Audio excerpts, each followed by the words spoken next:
How's it, Aiden? Just wondering now, it's sort of this after the World Cup, it's sort of the start of probably a new focus for you guys with T20s.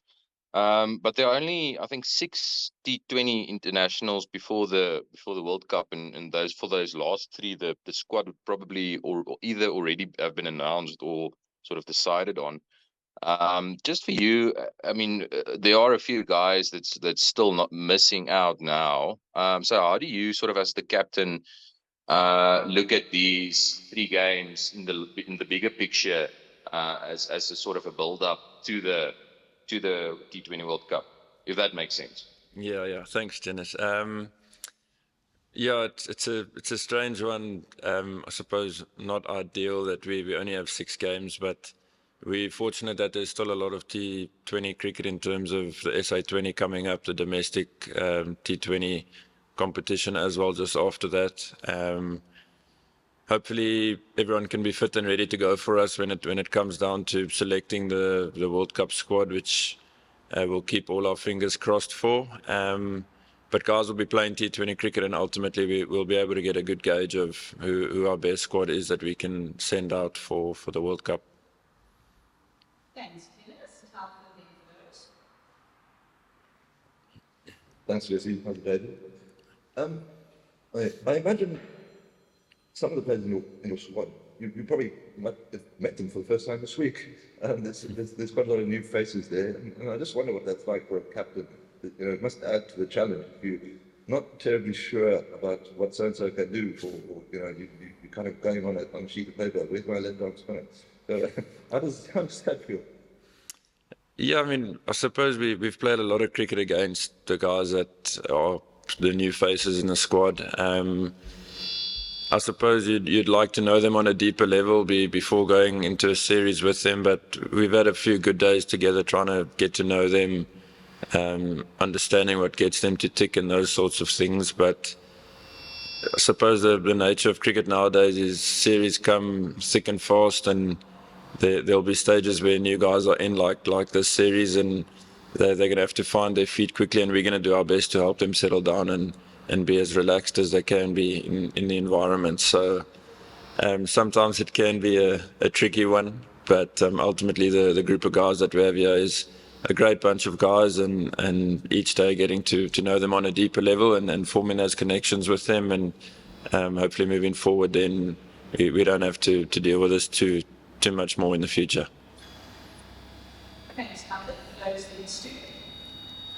I guess with the sort of focus shifting now to T20 cricket and the World Cup for the next 6 months, the emphasis is really now you to take ownership of this team. So I'm just wondering if you can describe how you would want to lead the team at a World Cup, and also like what your style of leadership overall is. Yeah, I've said it before. I'm a pretty sort of relaxed type of captain. Certainly no dictatorship from my side. I'll give potentially options to players that I think can work, but ultimately I always back them to stick with what they think they can do best on the day, and back them and trust them with regards to that. So always giving players freedom to express themselves, try be the best versions of themselves for the team, and wherever that ends up taking us, I'll certainly be able to sleep well at night. So that's pretty much it, to be honest. I think building up to the World Cup, there's a lot of cricket in between, but not a lot of cricket for us as a team together. So it's not necessarily a challenge, but so long as the guys sort of understand the way that we want to try play as a team, and can keep that close to them when playing in different leagues and tournaments, then hopefully by the time we meet up to go to the World Cup next year, the guys are used to that brand and used to the way that we want to operate as a team. Thanks for those, Stu. And then just a reminder to anyone else who would like to ask questions.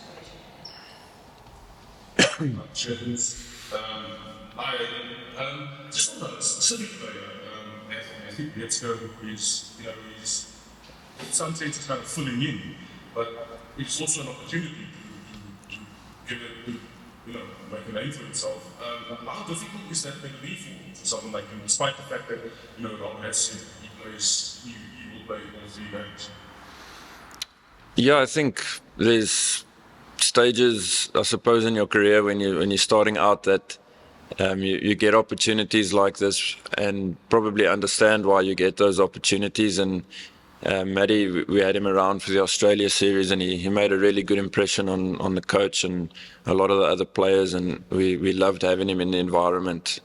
So it was fantastic to be able to select him again for this series, and it's worked out well that he's going to get a nice few opportunities this series, and I look forward to what he's got on offer. I think he's a great talent, very explosive. I like the fact that he's a proper competitor, and he doesn't really stand back too much, which is what I personally enjoy the most about him. And it's a great opportunity. It might not necessarily mean right now things are going to just all of a sudden fall in place, but certainly moving forward in the future, over the next, call it 2 years or a year or two, opportunities like this, if you take the opportunities like this, it can go a long way for his career. Thanks to Liz. And then we'll take another one. Anything else? Oh, sorry. Okay. And how's it going? Like, going to set up a young keep you've obviously got a lot of guys to choose from, but who are you looking at as like 2-3 receivers, and what's the balance going to be like? Yeah, it is. It's a bit of a bummer that Lung's KJ obviously been rested, Anna still being injured, that we can't have them yet. It's a big miss for us, but you've got Marco and Gerald to, although they're quite young, still take on that bit of extra responsibility and lead the attack for us. So we'll be looking forward to that and seeing that from them. And then naturally, with the few guys missing out, there's opportunities for the new faces to get a run, and that's always exciting. I think you can be quite fixated on things right now and thinking straight to the World Cup, but if you look over the next few years, how the team might possibly change if guys decide to move on. It's great opportunities for them to get a foot in the door. So it is exciting for us. Obviously, I've worked with Othniel at Sunrisers for SA20 and love the way he goes about his bowling and the way he thinks. So it's exciting. So hopefully those guys can enjoy the opportunities that they get without feeling any extra pressure to perform at a massive level. It's more about the enjoyment, gaining the experience from the opportunity, and still going out there to compete and try win games for the country. Thanks. We're going to take the last 2 questions. Starting with Proteas, then Aiden, the cricket landscape is sort of changing now, and I mean CSA and SACA are talking about hybrid contracts from next year on.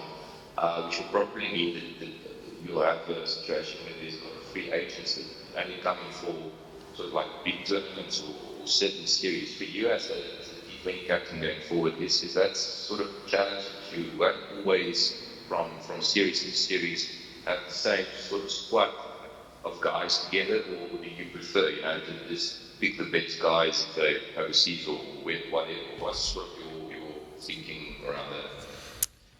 Yeah, I've always been a fan of wanting to pick your best side. I think not just as a captain, but even as a player, you always want to pick your best team, and if you are able to do that, then I'm certainly for doing that.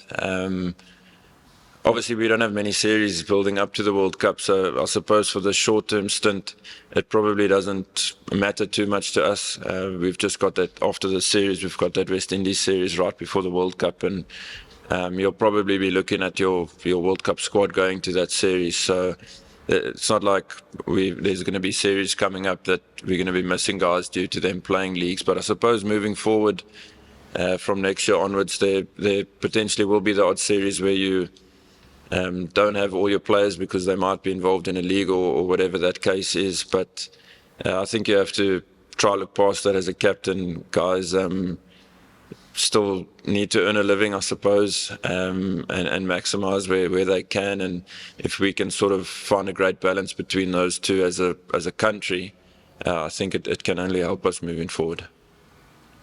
Thanks, 2 minutes, and then we'll wrap with Talbot. Thanks, Lucy. Ed, I just wanted a word on Joe. See, I saw him bowling his heart out in the semi-final, just about bowling his heart out. Felt the team. And he's such a spirited guy, and I just wondered, how is he coming back from that disappointment? Yeah, I think it was tough for him. As we all know, he wears his heart on his sleeve, and he's a massive competitor. And I think the world saw that he gave his all and his all and some more. So, excuse me. So, I think it would have been tough for him to deal with. It was obviously tough for everyone, but he's been good the last few days. He's back up for it, and which is good to see. So. He loves bowling, he loves performing, and he loves competing. So I think for him, it's just now a new series and looking forward to those things that he can do on the field for us. Great, thanks, Talbot. Thank you very much, everyone, for joining us today. Press conference of tomorrow's game, aka for the time this morning. Just a reminder that India's press conference will take place at 1:45 and the same in August. We'll share the audio review file shortly along with some training visuals as well. Thanks, everyone. Thank you. Thank you very much. Thanks, Susan. Recordings.